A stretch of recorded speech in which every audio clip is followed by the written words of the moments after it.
po yung mismo sa may signage na. Then ang trail po nito is mabato, mabuhangin, tapos madamo. Kung may mga dala kayong gloves o kaya dalhin nyo na gloves, tapos hiking pole. Tapos ang capacity ng tubig is 2 to 3 liters dapat dala nyo. Kasi masyado pong mainit doon, open trail po, wala po tayong silong. Tapos traverse po yung bundok na yan. Tapos magdala din po kayo ng extra nyo na pagpalit ng sleeper kasi meron po tayong 2 river crossing. May tanong lang po ako, meron po sa inyo ditong mga nag-maintenance, ganun ng gamot. Inumin nyo na po. Kung may mahilo po mamaya, magsabi lang po kayo sa amin. Patay tayo Lalayan dyan. po namin kayo. Then ako po yung pinaka-super.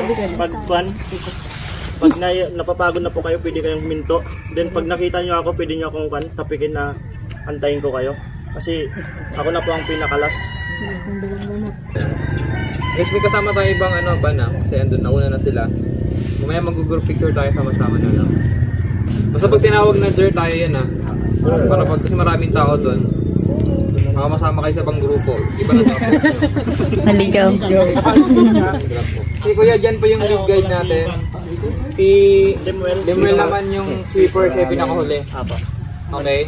Pag ako na po nakita yung tapikin nyo lang po ako pag alam nyo kayo ng pinakalas. Inulit ako. Okay na guys. Good na. Yun na nga guys, dahil nagmamadali kami, sumakay kami ng kulong-kulong. So itong kulong-kulong pala guys, nakakatakot sakyan. So kailangan humawak kayo ng mahigpit, baka mahulog kayo, walang sasalo.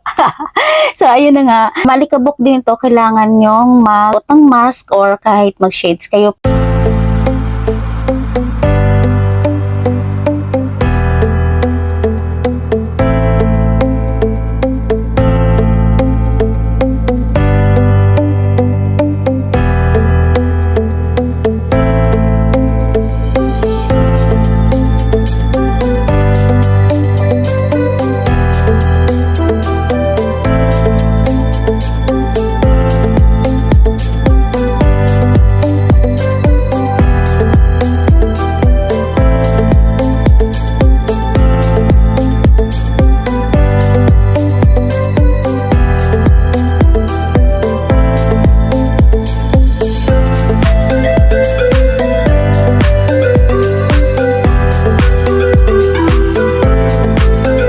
At maliwanag na nga nung dumating kami dito guys. So mag-start na kami mag-hiking bago pa sisikat ang araw. Kasi mas mainit pag may araw na. Ang tawag dito? Alam mo maggawa?